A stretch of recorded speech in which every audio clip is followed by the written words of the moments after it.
Hi, I'm Jesse Hirsh, and welcome to MetaViews. Recorded live in front of an automated audience. And today we're going to talk about a rather controversial subject, the death of the future. With Mike Oppenheim, who, Mike, in your defense, you had no idea we were going to talk about the death of the future. I prefer to have all my guests as off guard as possible. And in fact, my first two segments of every episode are really meant as icebreakers so that we tap into the intuition of our guests. But over the last few episodes, I've actually altered these first two segments so that they're not just icebreakers, they're tests. Tests that the guest must pass in order to continue. Dun, dun, dun. So with that said, our first segment is the news.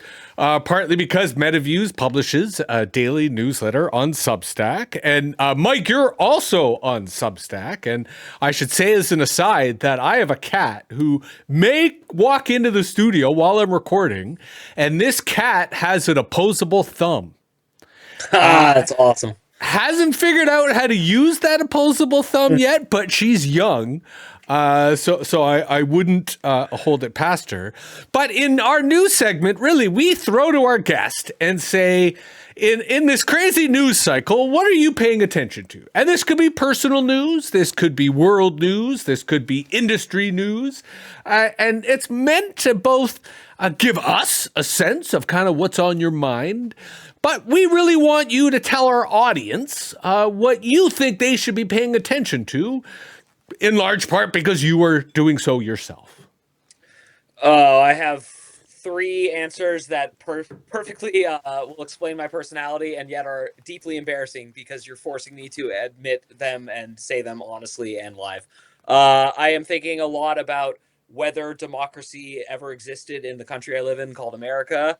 I am thinking about why some people are allowed to make immense profits and others are not in relation to the assassination of a CEO from United Healthcare. And I am also thinking, just as my weird personality, about how awesome it was to watch the Kansas City Chiefs get completely humiliated in the Super Bowl because I love sports. I'm a Bills fan, if I'm to be any fan. Nice. So a lot of heartbreak, but I do like the Eagles, and I was happy to see Kansas City defeated. So A+ for you on that news test. That was a very honest and vulnerable, to your point, reflection on what's happening in the world. I just watched. I shouldn't say just, but I didn't watch the show last night. But this morning I watched the halftime show, and I found it actually quite subversive. I think it went over the heads of most people, but you know, Samuel Jackson as Uncle Sam suggesting that the game is not football, it's kind of America. Again, there was a kind of subversive pop culture narrative that I enjoyed, that I found entertaining. So our second segment on every MetaViews show is WTF, or what's the future? And it's really, again, an intuitive question where we want to know what's on your event horizon. Again, so you can inform us, the MetaViews audience, so that we can be prepared for the future. Because one of our slogans is, nothing's inevitable, provided you're willing to pay attention. What's in our future is a great reset, but I would like to temper that with, I'm not talking about a Nintendo Entertainment System where you press a button and it blips and resets. It doesn't have to be huge and painful, and it also doesn't have to be gentle and slow, but there is a great reset in our future. I think that's fair. I think as multiple generations, because you can't really say that there's a video game generation anymore, because it's 3, maybe 4 generations of humans here in North America have grown up playing video games. And I think, to your point, the power of the reset button has given us a false sense of confidence that we can approach everything as if there's a reset button, and there isn't. And to your point, this great reset, sometimes referred to as a massive upheaval. A couple episodes ago, we had a guest, which was the psychedelic perspective on the decline and fall of the Western civilization. So yes, this future we are facing is not something that can be undone, and it's not something that is as easy as resetting a video game. So well done. You've passed. You've made it to our feature segment, which is really where we invite our guest in to have a seat and have a far-reaching conversation. And what I do with each of our guests is I pick 3 pillars that kind of act as, thematic hooks for us to weave our non-linear, spontaneous conversation through. And in this case, I chose Murica, not America, but Murica, right, as a kind of slang evocation of a part of American culture. Death, partly because you've spent a lot of time talking about, thinking about, understanding something that we as a society neglect and ignore at our peril. And then the future, because of course we are a future-centric podcast, and I've been thinking a lot lately about the death of the future. And I don't want to unpack my thoughts just yet. I would rather our conversation kind of flow organically. But I felt that these 3 pillars would allow us a lot of room to have a lot of fun and maybe get as deep as we can into this moment of history where we find ourselves. Recording, I think today's February 10th. Is that right? 2025? Yes, that is. Again, time is moving so fast these days, it's hard to figure out which country I'm in. This morning, it's Canada. I'm not sure how long that's going to be the case. So let us talk about Murica, because those of us here in Canada, America's on our mind, and we're really starting to wonder about what that means. So I'm curious, when I evoke that phrase, Murica, without the A, what does that bring to mind for you? Yeah, the first thing that brings to mind, honestly, is that I didn't grow up in Murica, and that's been the hardest part about being an American in Murica, is that I'm from Berkeley, California, which is not even like California. So it's really hard when I meet people on an international flight or when I go to other countries to really explain to them that I'm not just from an enclave of an enclave within an enclave. I am like you can't even say San Francisco. I'm not from San Francisco. I am from the city right next to Berkeley, and that city like hates San Francisco. And then Oakland is where I spent most of my life, which is the reputation of Oakland has changed 45 times in my lifetime. I'm 43, so more than once a year. And so with all that said, I went to college on purpose, quite intentionally, to Pittsburgh, Pennsylvania, looking to find which preceded the term Murica but was Murica. And it has been a fascinating journey. I have many friends from Murica. I know many people who've not only voted for Donald Trump, but are still currently happy with the results of his election. I also know many people who would be mad at me for knowing that and saying that.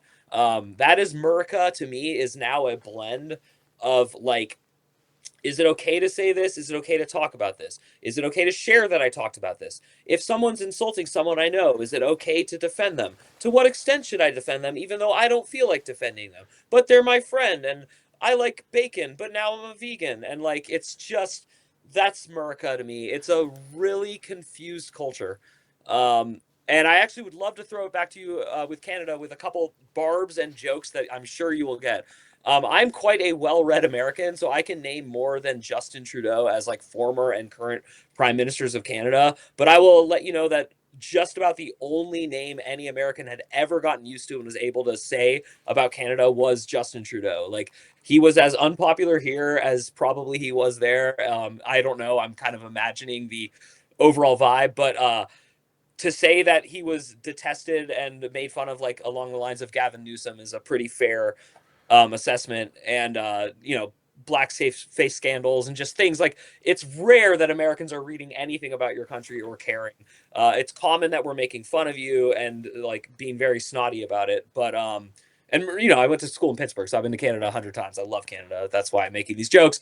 But I am curious, how does it feel to have the evocation of the Canadian version of Donald Trump rising into power, but without the braggadocious, like, even like no one knows his name, no one knows where he's from. Like, does it feel different when, like, at least Americans can say, well, guys, you know who this guy is. Like, you've seen him. We don't have to explain him to you. Like, how does that feel? Well, let me pause for that Canadian content. It's weird, and I'll say that in the first thing to say in response, because I have to respond to your point about how difficult it is to talk to people, and how easily people can get upset if they feel that you're crossing a line in terms of talking to the other side. Because here's the part of Canada I think not a lot of Americans realize: there's a lot of people here who love Trump. There's a lot of people here who have been hypnotized, infected, drank the Kool-Aid of MAGA and QAnon and all that nonsense. And this offer by the great deal maker to become the 51st state, there's a lot of fools. There's a lot of people who have been seduced by that promise, by that deal. Politically, to your point, I think most Canadian politicians prefer that Americans never know who they are. And, while the interesting thing about Trudeau is I'm not sure I would compare him to Gavin Newsom, only because I think Gavin Newsom does have some support in California. Yeah, that's fair.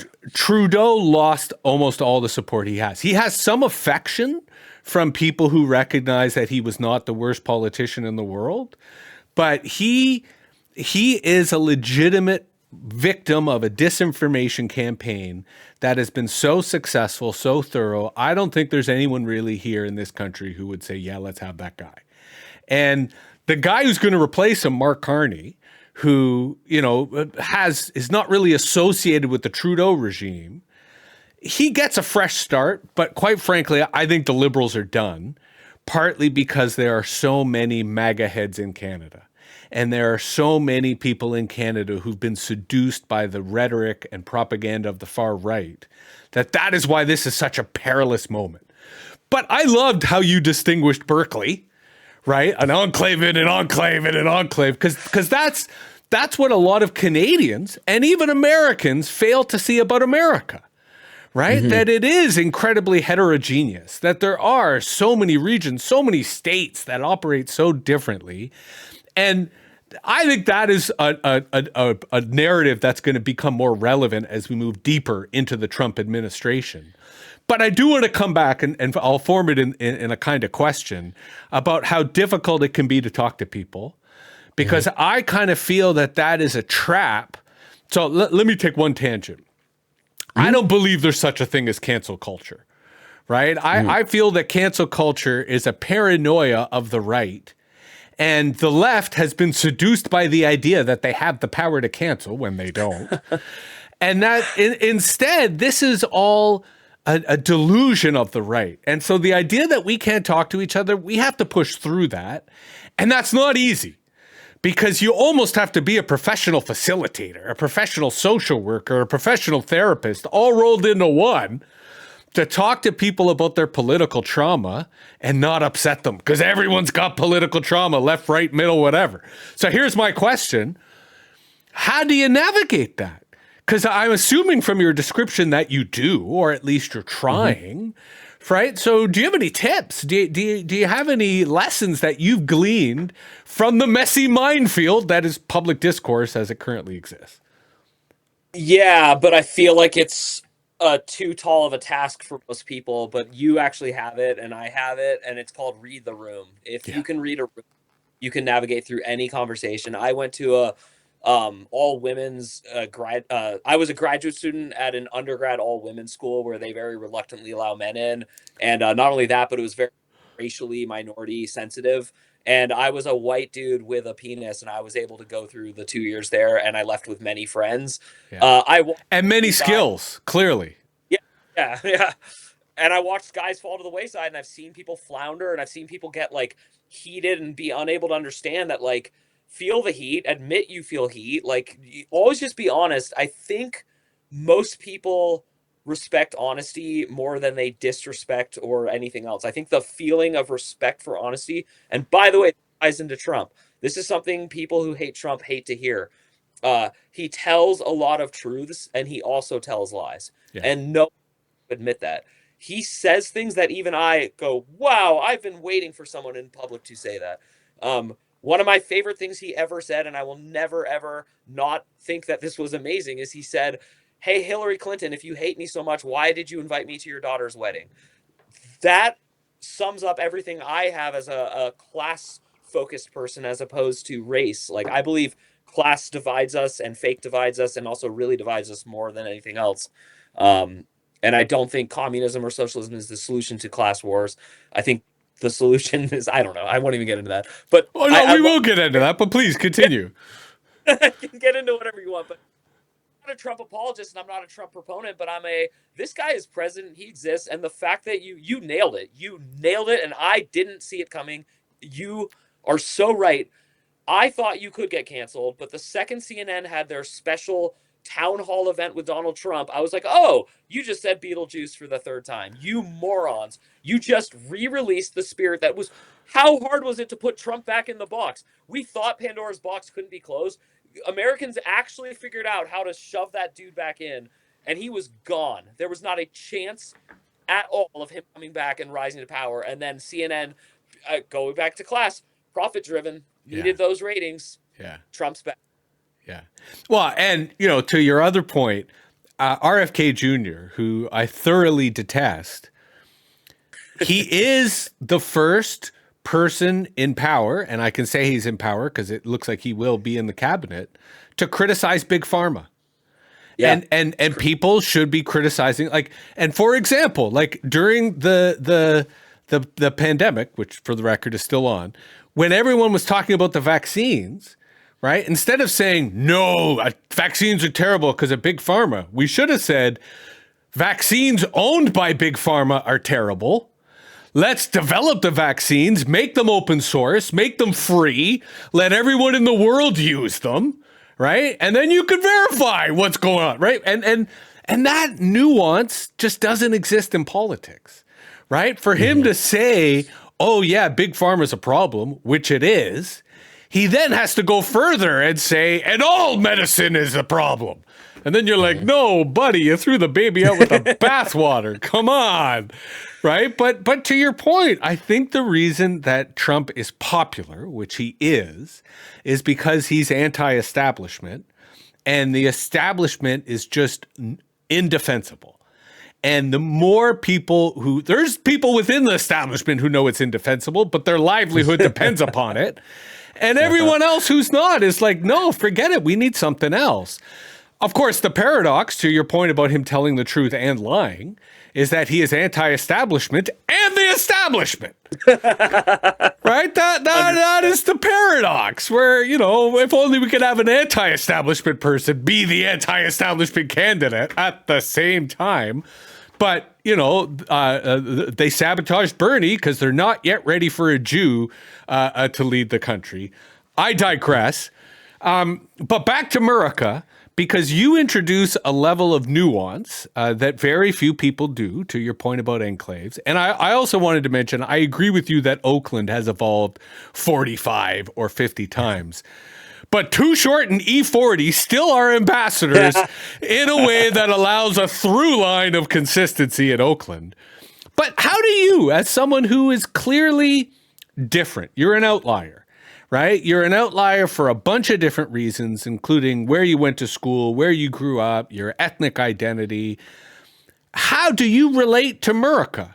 Outside of the point of trying to be a conversationalist, trying to be someone who connects people and talks to people, how do you feel a sense of place, a sense of self within that maelstrom, right? Within that kind of crazy storm that's always, going nuts, blowing things over.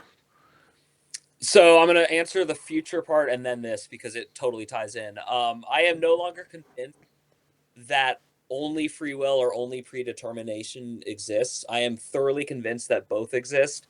And in order to explain my answer, that has to be the premise that the audience accepts briefly to hear my answer. I do believe that everything in real time feels like it's in real time, but I also have experienced enough events that I feel very certain that some things have been ordained. I believe free will ordains predetermination. So I believe that we are not stuck in time. I'm going to Billy Pilgrim, Kurt Vonnegut nod goes here because I do think he was onto something brilliant in Slaughterhouse-Five that few people want to write or talk about, which is this idea of time and how time works. And so Kurt Vonnegut introduced this to me when I was young, and I loved reading every book of his, and it really stuck, which is I do believe that sometimes I feel like I wanted to come to a place with a place like America, and I wanted to be in that culture to provide a counterpoint and a leadership to that culture because that culture is a leader, like it or not. And when I taught ESL for 10 years, I was told by Chinese students and Russian students, we prefer America being in charge than our countries. We hate our governments and don't trust them much more than we hate, even though we hate your government and don't trust them. It's like if you had two abusive parents and one was slightly less abusive, you would want to live with that parent over the other. Yeah, but I agree, but that's a little bit of grass is greener on the other side, though. But yes, No, nonetheless. really hard, yeah. But only because they would say it to me, am I parroting what they said? Because I actually don't necessarily agree, but I do agree that we have not given up yet. I do think that the average Russian has accepted they live in an oligarchy many moons ago. I believe the average Chinese person has accepted that they live in a kleptocracy or some form of a, worse than an oligarchy. And I don't believe Americans have accepted that we're either. I would say both words are being thrown out a lot now. And I would say that what you said is it's basically two establishments, the kleptocracy versus the oligarchy. Welcome to the Clintons meet the Trumps. I mean, it's a pretty crazy show to watch. Although I agree with you that there are two warring establishments. I feel they're both kleptocracies. I feel that if we were to delineate their differences, which we can, that is an interesting exercise unto itself. But I also want to affirm and build upon your point that America doesn't believe it's an oligarchy yet, right? There are both a lot of people who will fight for that democracy on either side, the left and the right. And there are a lot of people who believe so deeply in that democracy that they would vote, right? They would at least do enough to like get off their ass and go to the ballot box, which not every American does. But what worries me is the level of delusion. And this gets into the boiling frog metaphor, right? Is the frog of Murica being boiled so slowly that it will think it's free until it's not? Or is there time for the frog to go, holy shit, I got to jump out of the pot?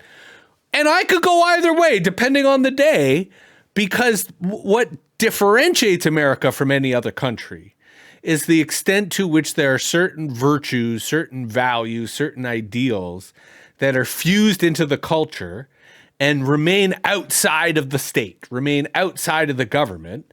And to me, that was part of the halftime show yesterday with Kendrick Lamar, where you're seeing bits of that, of like, no, we will fight back if we have to. Let's talk about Epstein didn't kill himself, that moment in time. That was the only time I've seen what you're talking about in real time, and it was quelled successfully. And that's really scary.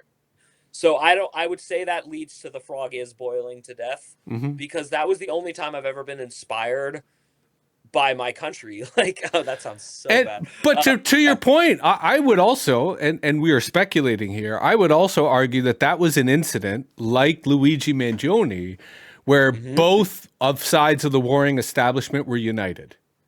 Yeah. Right? And both had an incentive to not let that shit play. Yeah.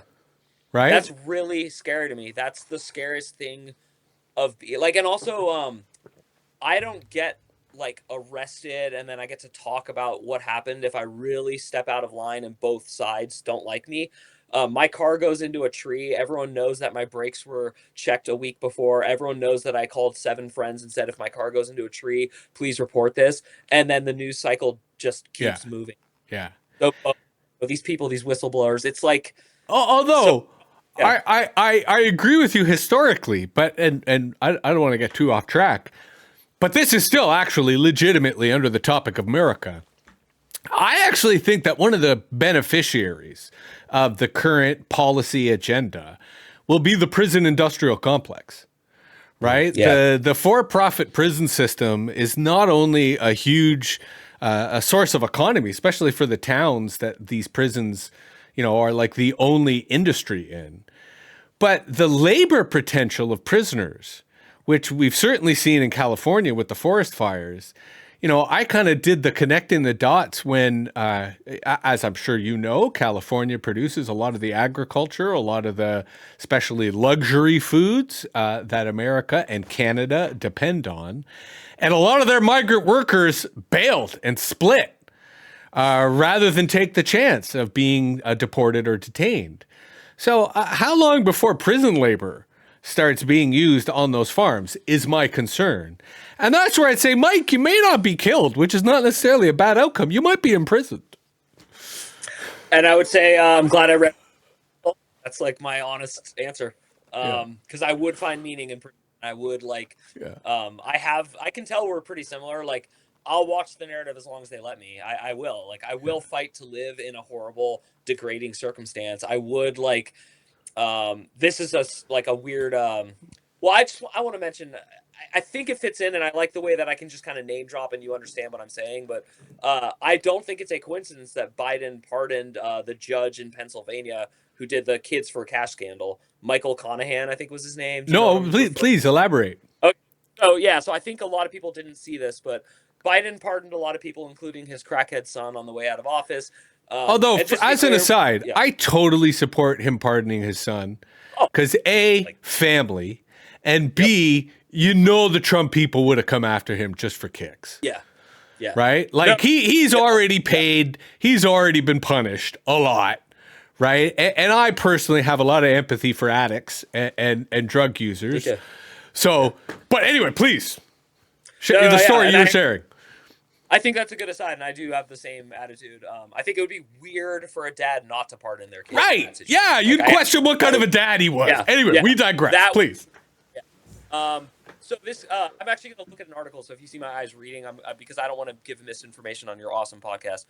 Victims of a former Pennsylvania judge convicted in the so-called Kids for Cash scandal are outraged by Joe Biden's decision to grant him clemency on the in 2011, Michael Conahan was sentenced to more than 17 years in prison after he and another judge, Mark Ciavarella, were found guilty of accepting $2.8 million in illegal payments in exchange for sending more than 2,300 children, including some as young as 8 years old, to private juvenile detention centers.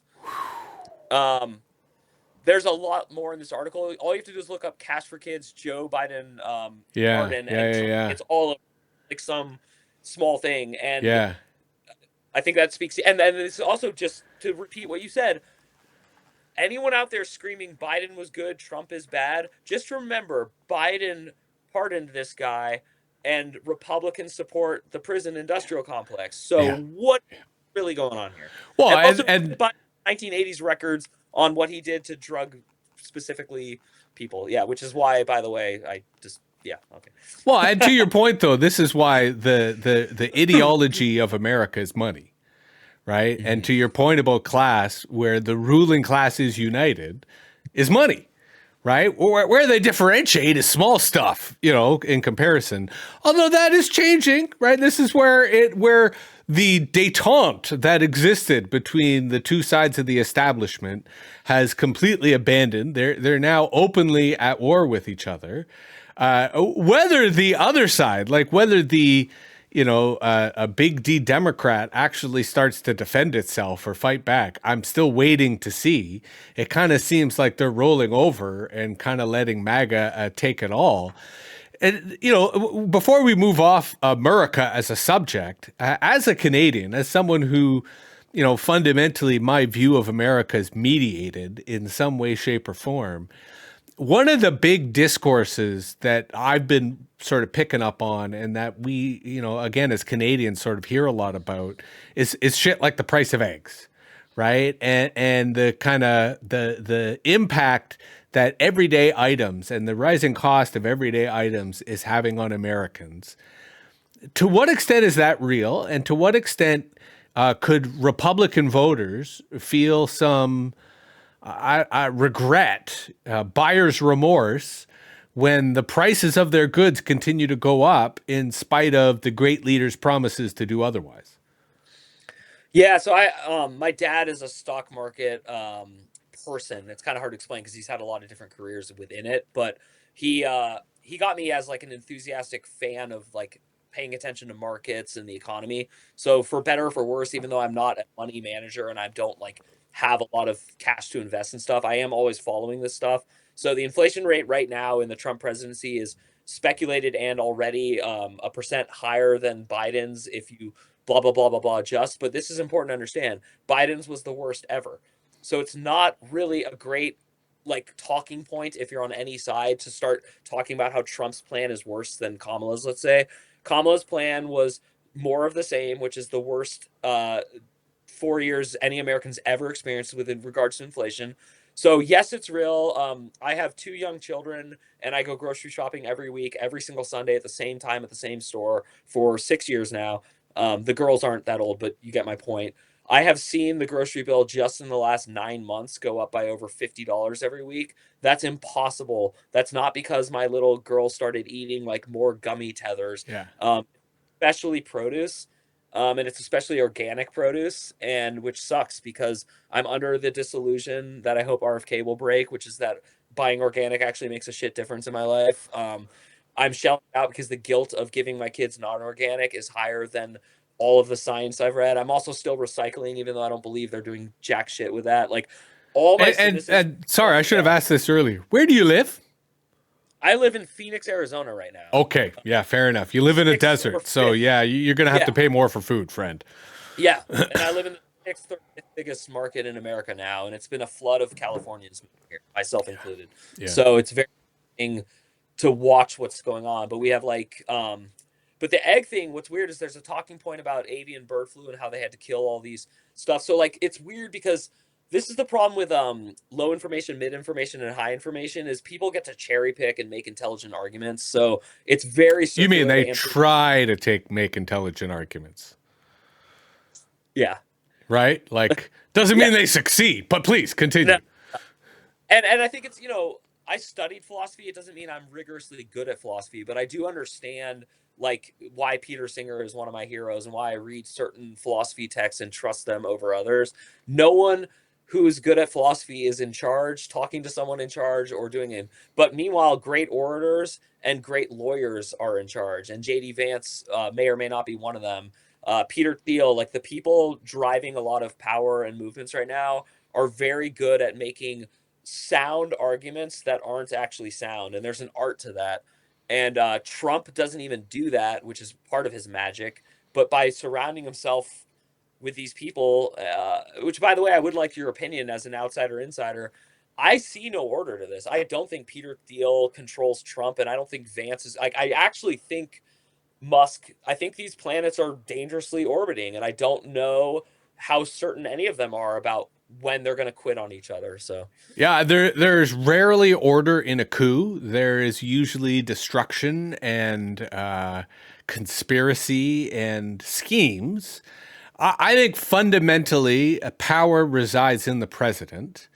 How long the president can maintain that power while these billionaires are dancing around him is anyone's question.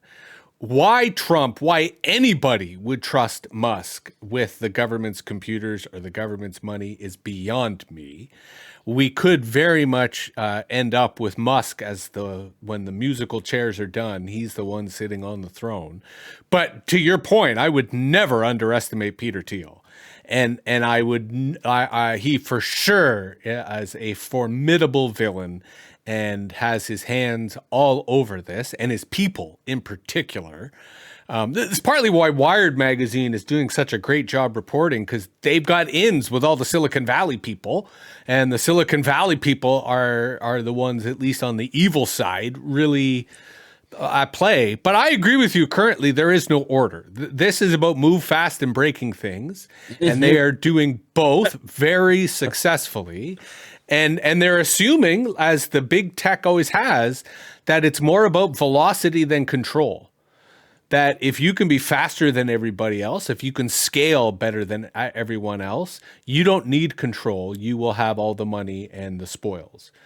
But these are early days. I am still struggling to kind of figure out what's going on. And I think this is an excellent segue to kind of death as a general theme for us to talk about, because we could be seeing the death of democracy. Although I did like your argument that maybe democracy was never really yet born. And that may have been why this coup is particularly so successful or slippery at the moment. But I also felt that death was an appropriate segue after talking about what's happening to all the birds in North America these days. A lot of death going on. But allow me to throw you the broader question of what is, and again, we're talking Murica here, not America. What is Murica's relationship with death? The same relationship a 18-year-old has with the symptoms of herpes and they still want to get laid. It's just do anything but talk about it, think about it, distract yourself, lie, do anything it takes to not. That was good. That was good. And just sad. It's really sad. I spend a healthy amount of time thinking about mortality, and I don't spend an unhealthy amount of time with it. People who think I spend too much time on it, they have the unhealthy obsession with avoiding it. It's not death and taxes. It's just death, people. It really is. And it's not a bad certainty. And I'm very convinced that just like I don't want to take a vacation that has no end to Tahiti, I don't want to be on Earth forever. And I don't even want my young, youthful body and my young arrogance forever. And I love being 40. Oh, sorry. Yeah. I do have to point out, you are a philosopher. You did allude to that earlier. And as much as we might wish that philosophizing was a common trait, it ain't. But please, continue. Yeah, and that's a good point. And that's the thing is, I don't think thinking about death is so important as so much as accepting it. So if you can accept it the way my 3-year-old has, hopefully she'll keep accepting it. That's the hard part. Yeah. But I mean, she matter-of-factly says like, Dad, you're going to die, because she doesn't think of it as a bad concept. She doesn't understand it either, but she also doesn't understand sleep, and neither do you and neither do I. So like there's a lot of exit points in life. And like, although you don't know if I understand sleep or not, we can address that. Now, do you how to your point about your daughter, to what extent does attachment complicate our relationships to death? Because the benefits of a 3-year-old is she has limited attachment, probably some, but you know, the younger you are, the less attachment you have, generally speaking. I'm curious if that is a correlation that's come up through your philosophizing.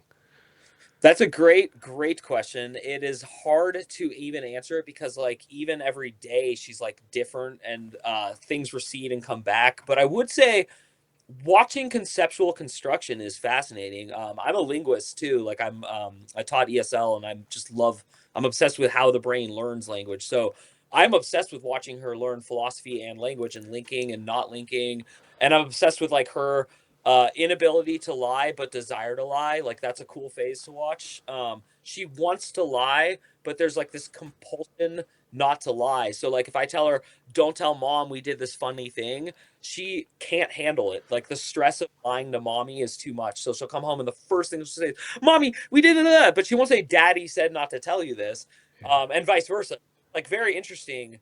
And all of this is related to death because like her elderly grandparents, like some of them are dying in front of her and she doesn't know it, and we do. And like we don't know how to say it, but what I do know is like she constantly brings up that things die. And when she asked what happened to the dinosaurs, I said, well, we're not really sure. And she said, well, they all died, right? And I said, yeah. And she goes, because everything dies, even I will die. And it's like, it's cool to hear that. So I know I'm not really answering your question because no, you are. You're absolutely answering the question. And you know, if only we could experience the world through the eyes of a 3-year-old, I think we would be much closer to the truth in general.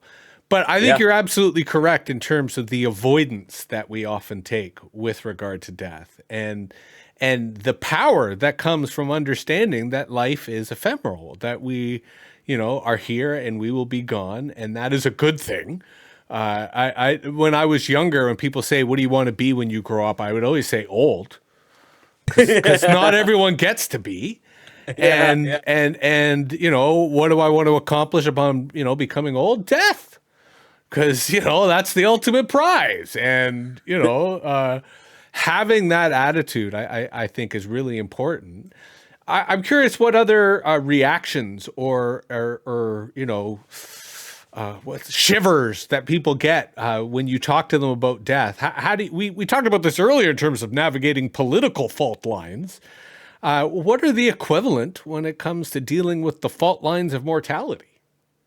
Yeah, it's been interesting. I'm going to open up because I think this is the best way to share an answer. My father, 7 or 8 years ago, was diagnosed with a fatal heart condition. The name of it and the discovery was like maybe 10 or 15 years before he was diagnosed with it, amyloidosis or something. I can't really pronounce it. But the point is, they now think it killed 60 to 65% of men for like most of history. It's just a slow building of like plasma, not plasma, plaque around the heart, and then eventually like different vital signs drop and you die. It's not considered like painful or not painful, but the point is, right around the time of his diagnosis, the FDA fast tracked and approved a pill that slowed it down. And so I've gotten many, many, many more years with my father than I was supposed to. Um, and it's also interesting because I hate big pharma person, and yet big pharma has saved Yeah, my dad's life. I mean, this is like also what a lot of Americans deal with. When Luigi kills the CEO, it's not as simple as F healthcare. yeah, It's a much more complicated experience because you have personal. President Obama, people like him, but his grandma couldn't pay for cancer, and that's why we have the Affordable yeah, Care Act. It's like yeah, some things supersede like your political ambitions and even like what you say.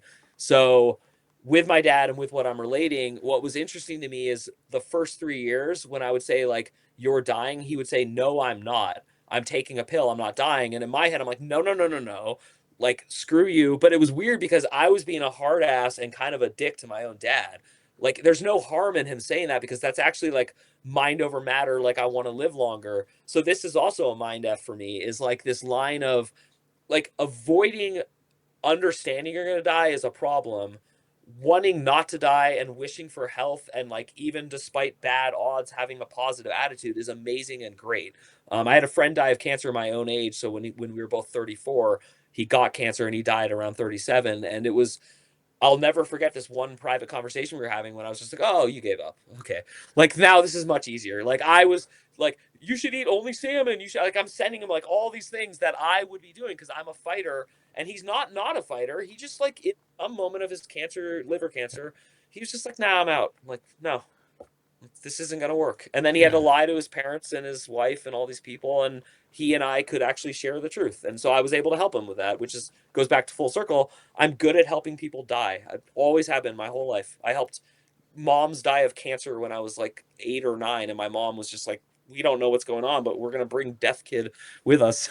So, Well, and death doulas yeah, are, that's a growing field because, to your yeah. point, we are not dying in the way that we ought to. We don't have the social supports. We don't have the family supports. We don't have the culture.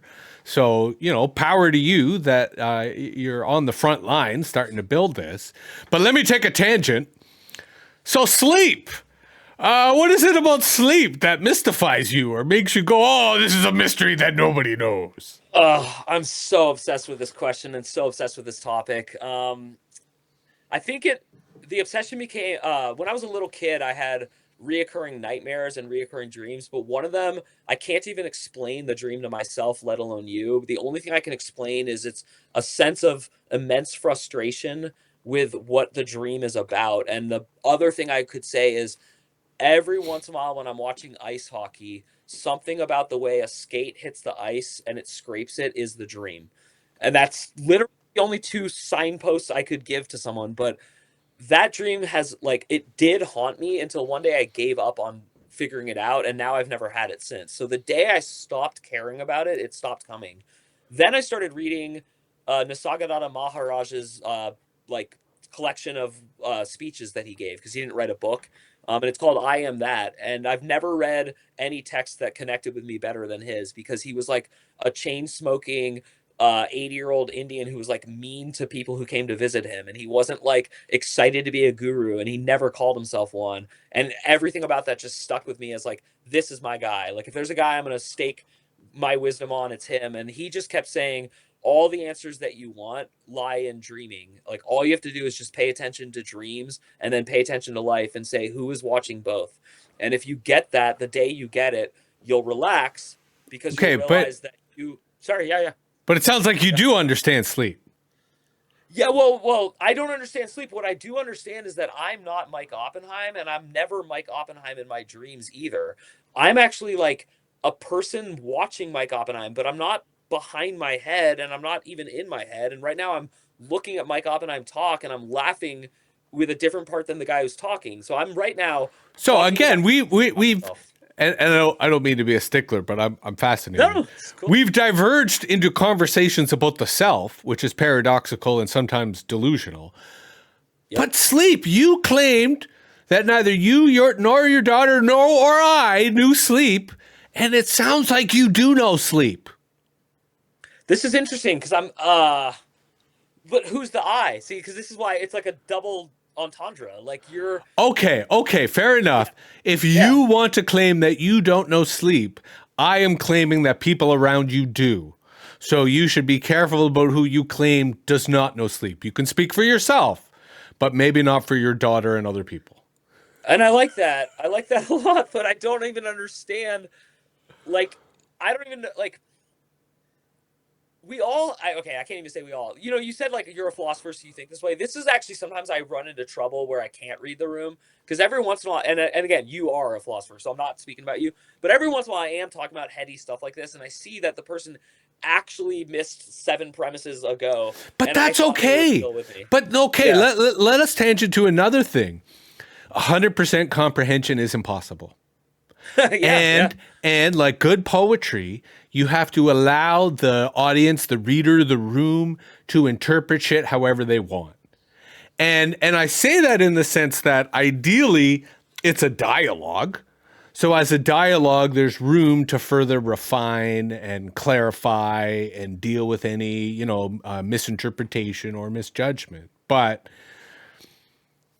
there's a need on a certain level to allow, like broken telephone, to allow the message to go and transform into something else before it comes back to you with something completely different, in which you say, wow, okay, yeah, that's not what I intended, but that's better. That's what I mean, right? And so that's where I would say, when you're in those, and I'll reframe that completely different. Philosophy, like poetry, does not always seek clarity. Sometimes confusion and bewilderment is an excellent outcome of a philosophical discussion or a philosophical conversation.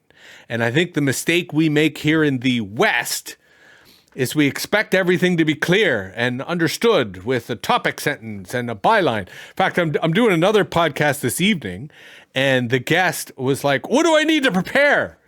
And I was like, nothing. I don't want you to prepare, right? I want you to come and just be spontaneous.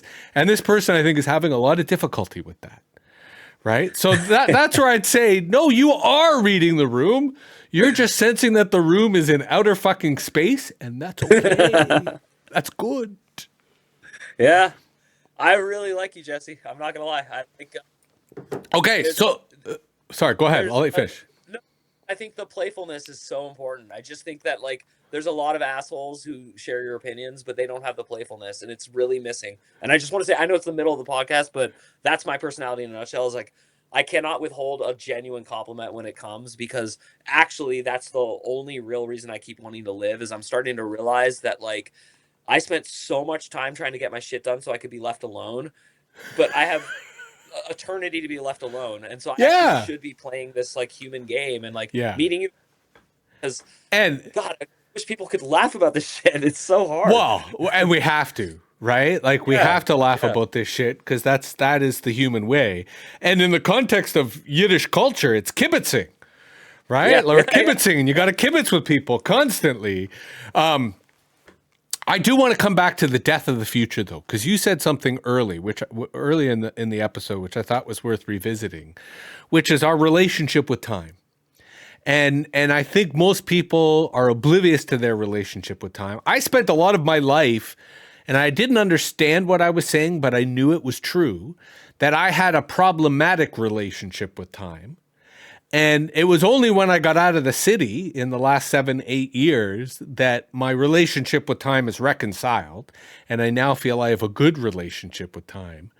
But like, I think it was Stephen Hawking who had this great line, might have fucking been Einstein before him, who said, if we can remember the past, why can't we remember the future?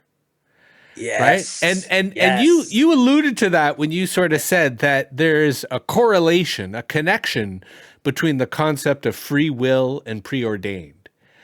And I think that reflects that if we were to accept the current, they're not really laws, the current theories of physics, then physics currently asserts that the future has already happened.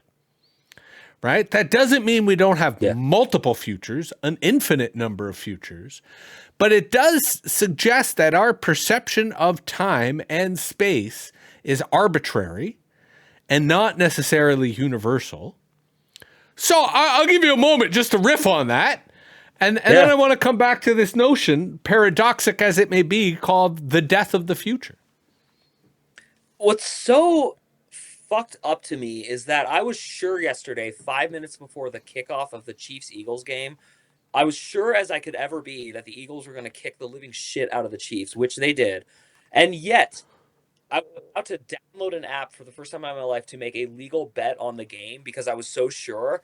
And then I also felt that if I downloaded the app and made that bet, Kansas City was going to win in a squeaker. Yeah. And I somehow understood that I don't control whether the Chiefs win, but my reality is governed by an implausible thing where I can know the future, but I can also undo it or fuck it up. So well, it's possible paths, right? You see possible paths and forks on the path, and you recognize what the delineators of those paths are. And I think the attachment, to go back to what you said about children, when I attach myself, again, speaking only for myself, when I attach myself to an outcome, it is rare, if impossible, for that to happen. And when I'm open-minded about either outcome and I go with a heart full of joy and steam and like all the goodness that is in me, it doesn't even matter the outcome because whatever the result is a better outcome than even of the two I imagine. And I'm learning this the hard way, and it has everything to do with Podmatch and going on these podcasts. Is like I suddenly realized halfway through going on podcasts reluctantly, like, oh, my wife says I have to learn how to sell my career. This is so annoying. I just want someone to like pay me a bit of money for the shit I do and just be left alone. Like all my life, I just wanted to be left alone. And then one day I was like, oh, the whole point, the whole fun is picking these podcasts and not going on everyone's, saying no to some of these weirdos and then saying yes to some of these weirdos, Jesse. Like, and it's all of a sudden like, so like today I woke up like tired. I drank like 3 beers yesterday and I don't really drink normally. So I even felt like a little bit of a hangover and like, you know, we were emailing behind the scenes, but it was like funny because part of me was like, I want to cancel. And then I read this thing on your thing that said like, if you're going to cancel, do it a day before. And I was like, oh fuck. So then like, and then I did it to you as corrupt as I am. Moment in my life, I really want to share this because I was like, all right, fuck it. I'll just go and meditate for 20 minutes and I'll come back on. And in the meditation, I got this like really funny message, and I get these messages sometimes and they're not a voice and it's just me interpreting and putting into words. But the message was, now you know how it feels all those times you canceled, you asshole. Because I did it so many times, Jesse. So many times I was just like, I'm fucking tired. I'm not in a good mood. I'm not going to put my best foot forward. Now I'm like, your best foot is you in a shitty mood. Who gives a fuck? Like, this world is so fake right now. Just right now. And you're not fake and I'm not being fake. But I'm going to go back to being fake later for sure. I have to. Well, why? Okay, why do you have to, though? Let's call that. Why? because I'm afraid of what happens to people who aren't fake, which is they get pushed further and further away from the fake people, and then But this is my point about cancel culture. I'm afraid. I don't think that happens. Yeah. Like, I don't think you'll be pushed away. I think whether you'll be pushed away is going to happen regardless of whether you're fake or not. Right. And I'll frame it more into general terms, because I talk about this with my partner all the time, because she has rejection sensitivity dysphoria, which is that when you are rejected, and your perception of rejection is so sensitive that, like, if I say to her, no, I can't talk right now, to her, that's a rejection. Right. And it hurts her so deeply. That is different than the ostracization that you're describing. And so I say this in the sense of what you discovered in college, and maybe you discovered it earlier, is that vulnerability is power, right? That if you are a little bit self-effacing, if you are the minority, and instead of acting like an ass, you act like a fool, it's endearing, right? And people are like, all right, okay, yeah, cool, you're with us.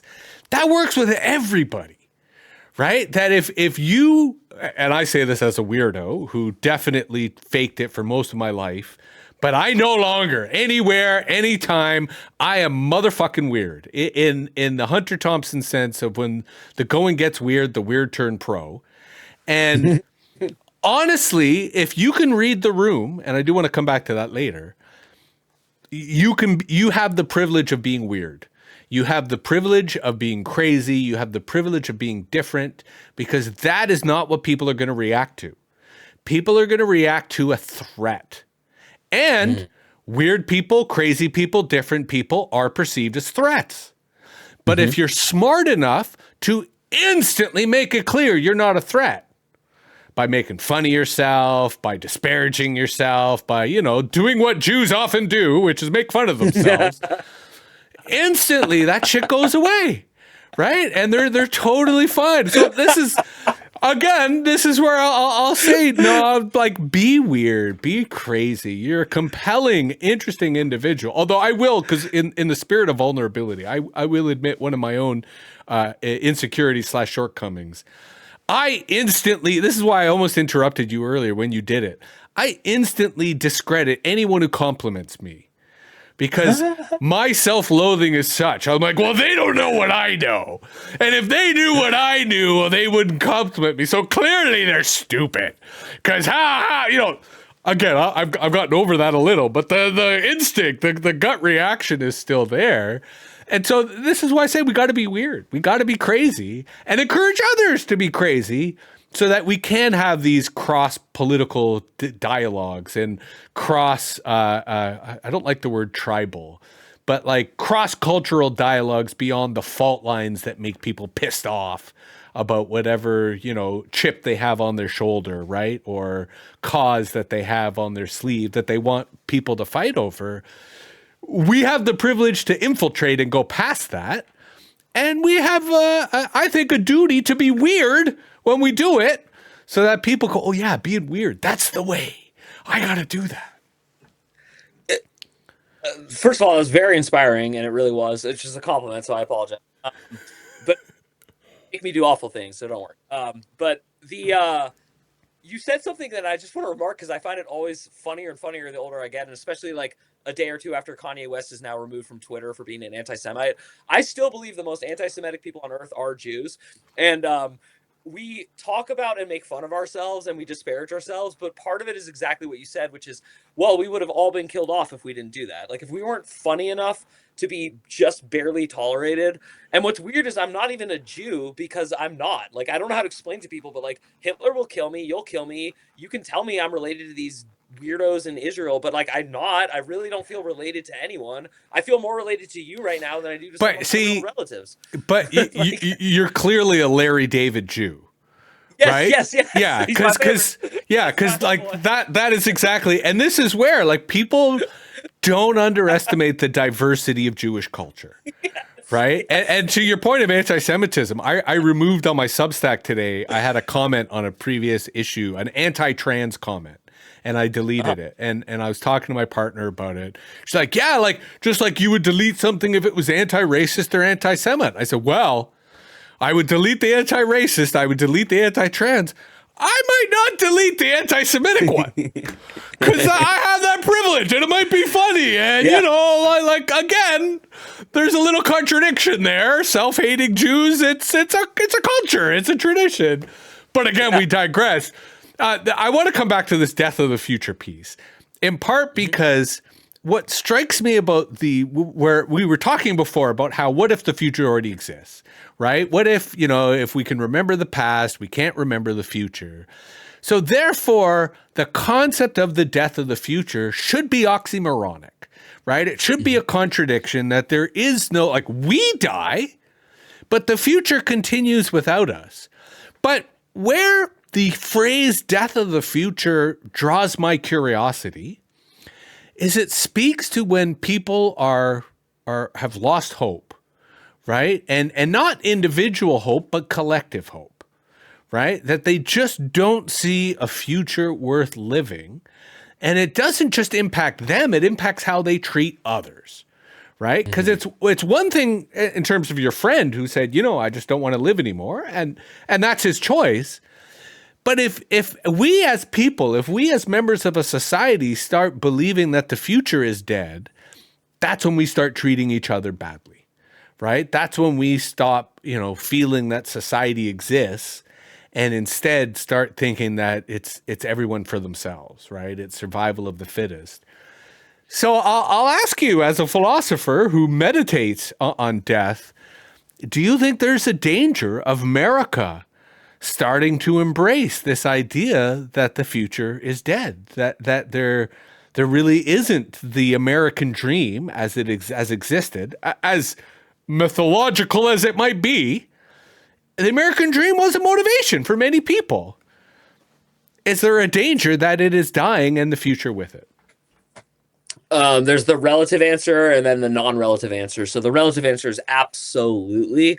If you view the word danger as a risk to life the way you've known it and want it to be as an average human, then yes, there's a huge danger. I would say it's at critical point right now. And I would say, as much as I love 20-year-olds who get rid of cell phones and get flip phones and move out into nature, that unfortunately won't work because nature is going to be owned by BlackRock. So like there's a problem with Hold on, sorry, that was too good. That was too good. Nature's gonna be owned by BlackRock. Zing! Please continue. so because I've thought this out a lot. Like I wanted to just earn enough money to buy my own little house. I really like planned it out and I knew how to do it. And I solar panels, you know, get everything all legal. Where I live in Phoenix, I got solar panels on my house. Guess what? I'm not allowed to run them myself. I'm not allowed to run them in my own generator and use them. I have to pay the city to send it back to them and get it back. They give me a rate. So it's already too late if you live in a major city right now in America. I can't speak about Canada or any other country. But my point is going off the grid works if you want to be off the grid when you die and like you don't know when it happens. And it also might even work longer than the average person in the city. But the point is, that's not the solution if you care about humanity. If you care about humanity, the only solution is to stay and do the hard work, which is to listen patiently or at least to fake it while people argue. And like you said, there's I'm not a threat, but that also means I can't evoke change, but I can if I'm not a threat and young enough people adopt the I'm not a threat approach. And like my idol growing up was Kurt Cobain. Now, granted, he blew his brains out and that was really, really effed up and it messed me up really badly. He still, his message stuck, which is he put in his liner notes, if you're the kind of guy who would like rape a girl, don't buy this fucking album. If you use the word FAG, don't buy this album. And like that meant a lot to me. I know that Geffen sold that album to a lot of those people. I know, like, I understand all that, but you can still be a part of the system and you can still profit or not profit. But if your voice and your message is true and clean, which his was, it was. Kurt Cobain was a lot of things, but like I've met people who knew him and like he was like people were exasperated by it. Like dude, come on, just dress normally, just do this thing. But like he wouldn't like take it. And he died, like he said, scoliosis and heroin, but I think a part of it was just like, I can't keep doing this. I can't become a demagogue, his words, and deal with the guilt of like complying with the system. So a lot of, Jim Morrison was maybe similar, but am I kind of making a point? Am I Oh, like you are. And to bring us back to something we said earlier, everyone's railing against big pharma. Why isn't anyone talking about big culture? Right? The music industry, wow, yeah, the music industry has been a predator for decades. And when you brought up Epstein before, I thought of Diddy and the extent to which Diddy is being swept under the rug, because the Diddy scandal should be far bigger news, because it's the culture of the music industry, for crying out loud, that absolutely someone like Kurt Cobain, he would just want to bail. Right? Because he was just like, fuck, I don't want to be part of this mess.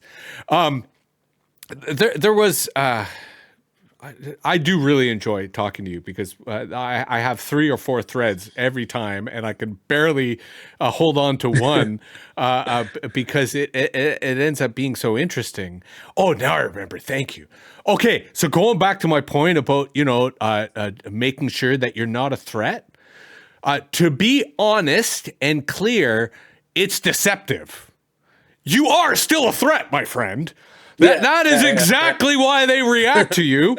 I'm suggesting that in disarming and making it clear that you're not a threat, you are actually being a little duplicitous. You're being authentic in that you actually don't mean them harm, but you are a threat because weirdos are a threat.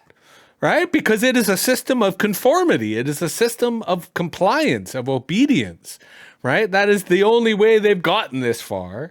And you are inherently disobedient, right? You have the curse of thinking for yourself, which is a curse because it does not lead to a lot of happiness on its own. It requires a lot of work and a lot of cooperation to turn those insights, especially those future insights, into something that doesn't drive you towards depression and addiction. But you seem to be handling it pretty good. So more power to you. And, you and I will be continuing this conversation at some point in the future. I was excited. On your podcast, which I never know, to the point of spontaneity, I never know what I'm going to say before I say it. And every day I wake up in a different mood, and I like to follow that mood. To your earlier point, I have crazy dreams. So it very much depends upon the dreams that I have. But one of the real unexpected sides of becoming a farmer is that with livestock, there is dead stock. And oh boy, is there a lot of dead stock.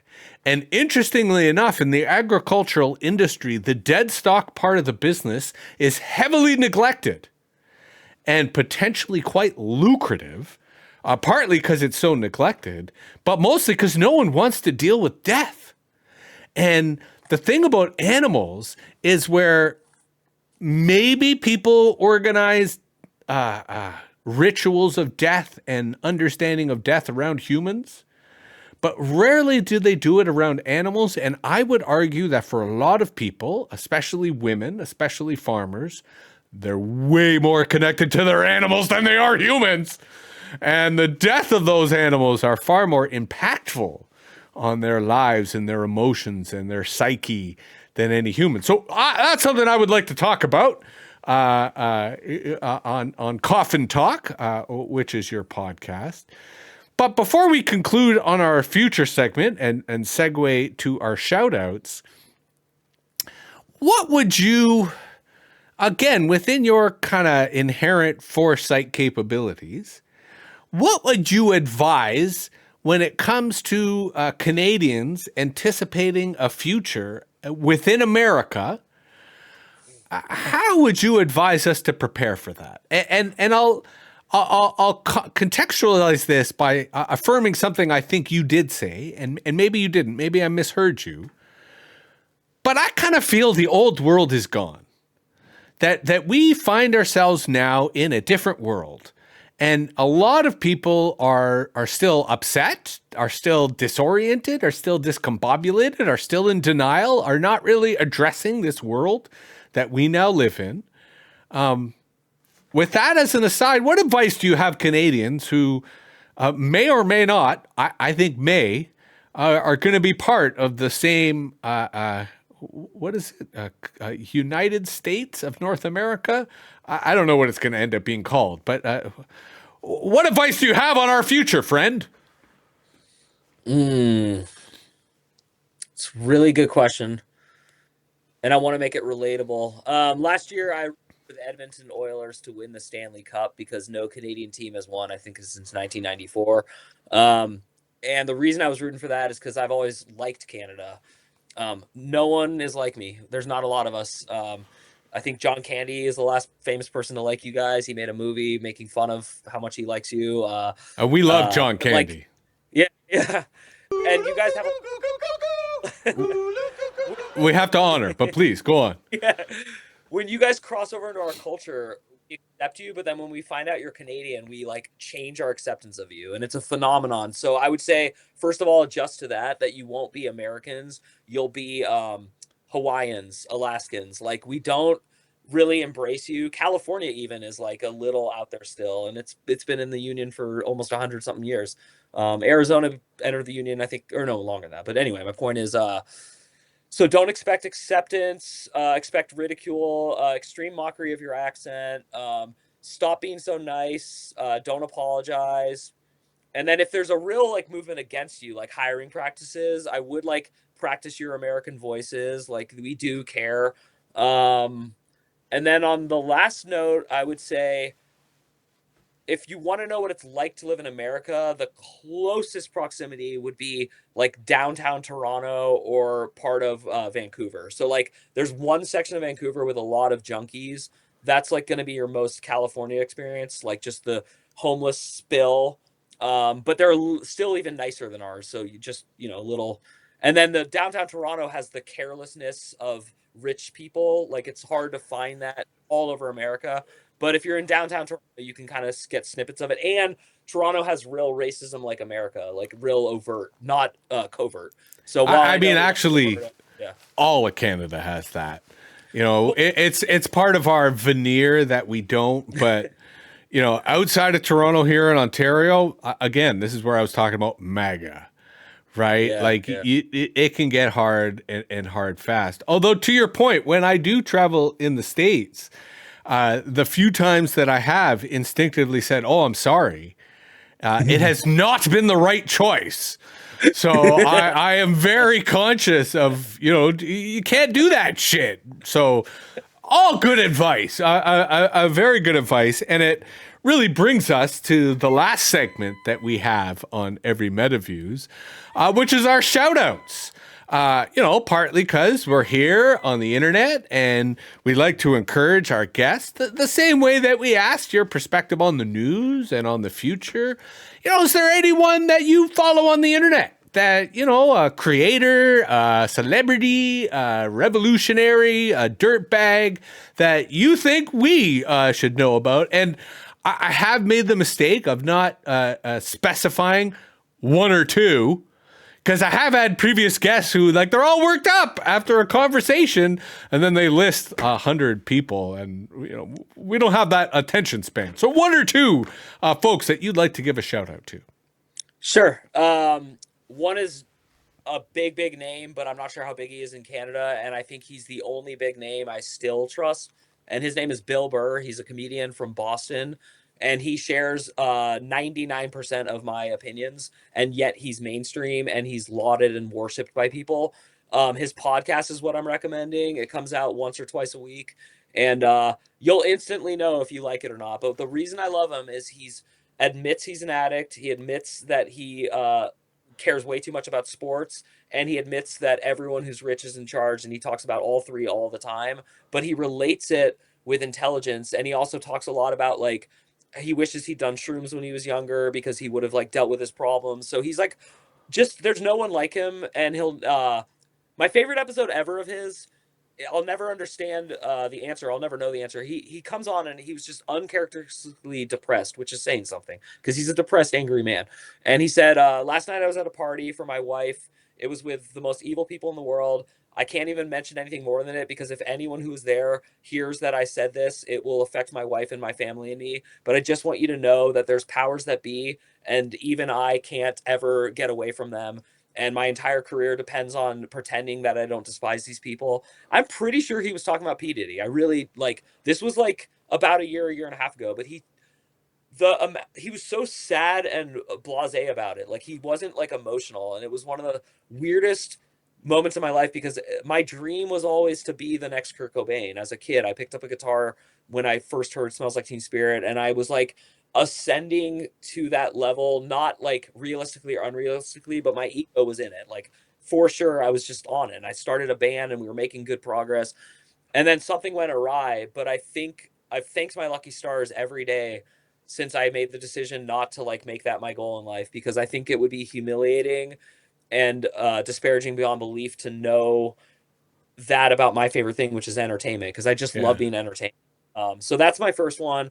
And then a quick second one, just because I feel like he is also a dissonant voice in a popular world. So both these people are immensely popular, but that's why I'm recommending them. Stavros Halkias, he's an overweight comedian from America, and he is a super liberal, but he's also rich now. And so he talks a lot about what it's like to be rich and hate, like he grew up super poor. And so it's like very interesting to listen to him talk about it. He's a comedian, so he says it with like jokes and humor, and his show is a call-in show where people ask for help. But just trust me, if you, we didn't talk about it enough, and we can talk about it later, and I can't wait to have you on Coffin Talk, but there's something weird about, I said it as a throwaway at the beginning, but like, why is it not okay for a doctor to be rich if the cost is them telling a young person, sorry, I'm not going to do that surgery, you don't have enough money? But why is it okay for P. Diddy to be that rich? Why is it okay for, like, we give weird passes, and that guy Stavros talks about it. Like, Well, and to your point, and here I'm going to start the outro music. I'd love to have you back on MetaViews. You have, I think, the link to my Calendly. So by all means, go pick a date. Because today we were really talking about the death of the future. But what I would really like to do, and on yours, on Coffin Talk, we will talk about death. But what I'd love to have you back on MetaViews to talk about is class, right? And really get into class, both class in America, class in Canada, class in the UK, where it's a completely different thing. And then to get into the consequence of that, because we clearly both like to kibitz and have fun and make jokes. So if you're up for it, why don't we do class as our part 2? Because that's something clearly you've been thinking about. It's something that I love talking about. So does that sound good? You up for that? Oh my God, yes, I will like literally hop on. So. Right on. So in our closing moments, where can our audience learn more about you? Give us your plugs. Yeah, everything I do is available at mikeyop.com, MikeYop.com, and the older the weirder this gets, but just if you like my shit, awesome, and if you don't, I mean, yeah, great. There's so much shit out there now. But I love your show, Jesse. You're awesome. Right on. Oh, thank Mike. This was way better than I thought. I usually, Mike, have a up and down, like I have a good episode, then a not so good episode. I had a great episode yesterday, and we kicked ass in this episode. I think we are currently running as the longest MetaViews episode, at least in our current iteration, so pretty major accomplishment. My bladder is full and my back teeth are singing anchors away. So you can find MetaViews on all the socials. We're on all the podcast networks and, of course, on YouTube. And we'll be back soon. Probably not with an episode as good as this one, but we'll try. So, yeah, see you soon, and thanks again.